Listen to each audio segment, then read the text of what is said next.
Hi, my name is Isabella Matambanadzo. I'm a Zimbabwean writer and feminist activist. I've worked in journalism and media, in broadcasting, as well as in print media, and in the human rights sector.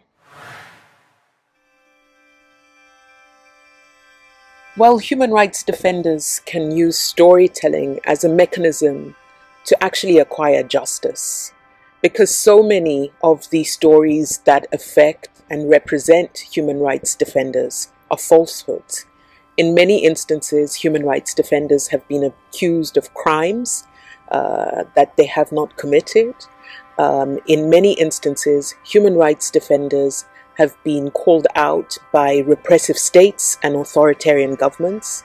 And so storytelling can be a mechanism which, as the extraordinary Nigerian writer Chinua Achebe teaches us, is about restoring ourselves. And that basically means telling the truth of who we are from our perspective. Every story is a good story. That's the truth of the matter. And everyone is worth the story that they want to tell. That's another thing that we have to come to terms with. Very much for those of us who are dark-skinned, our stories have been cast as stories that belong to other people and that are told by other people. The classic storytelling mechanism that is advised is the 5 W's and H: the who, the why, the what, the where, the when, and the how.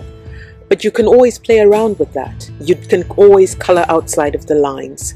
You don't need to stick to that particular script.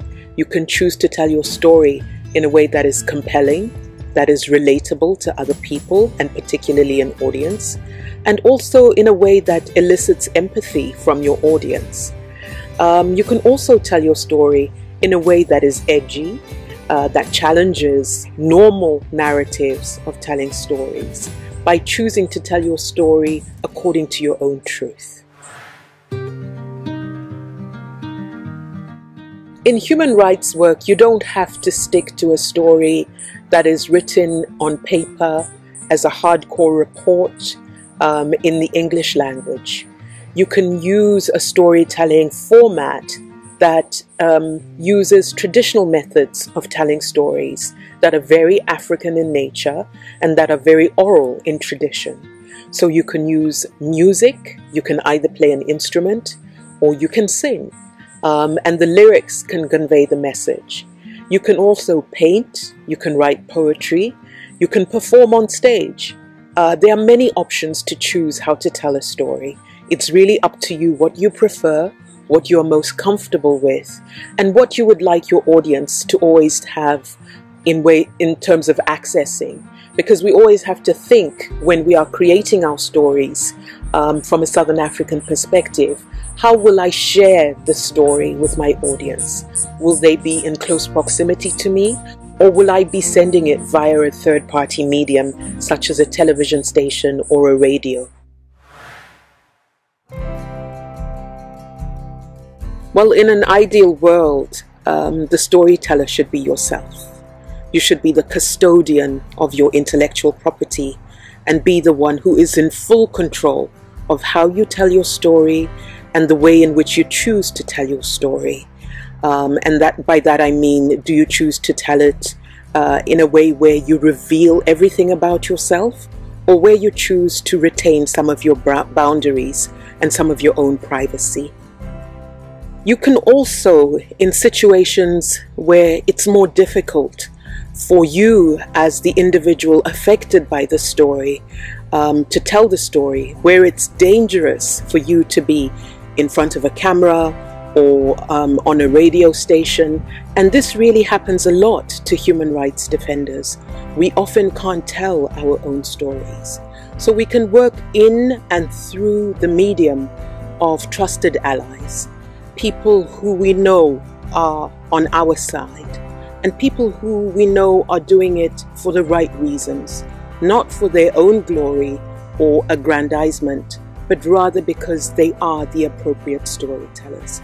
For instance, we often find that mothers of LGBTI people are a remarkable channel for telling stories about their queer children, particularly in Africa, and particularly with institutions such as the state or religious institutions that want to suppress the existence of LGBTI people in Africa.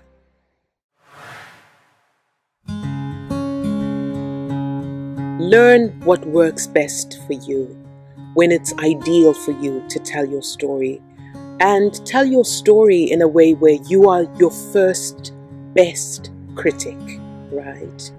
Where you are your first best editor, where those who receive your words, who receive your story, are receiving the very best that you have to offer.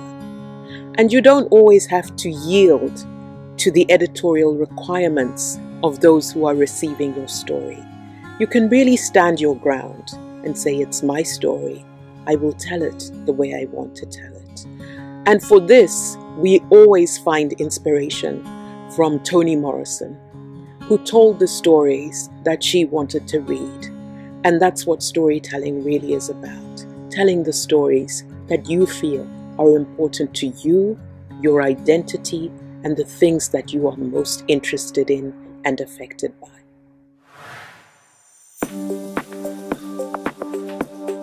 So be very clear when you are dealing with others who want to co-own your story. Be very clear about who owns your story, where the intellectual property and the power resides. Many of us have told our stories in places where we cannot cross-check what is being said about ourselves. We've also told our stories in situations where we cannot say, no, that's not what I said. That's not my truth. Because there's an editing process that goes into other hands, and then there's a publishing process that goes into other hands.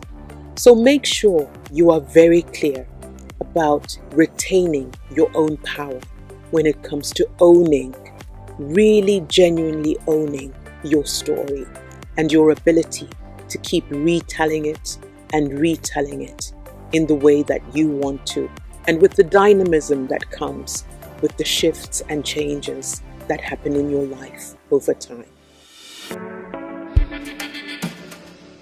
I'm Isabella Matambanadzo, and this is Storytelling for Change.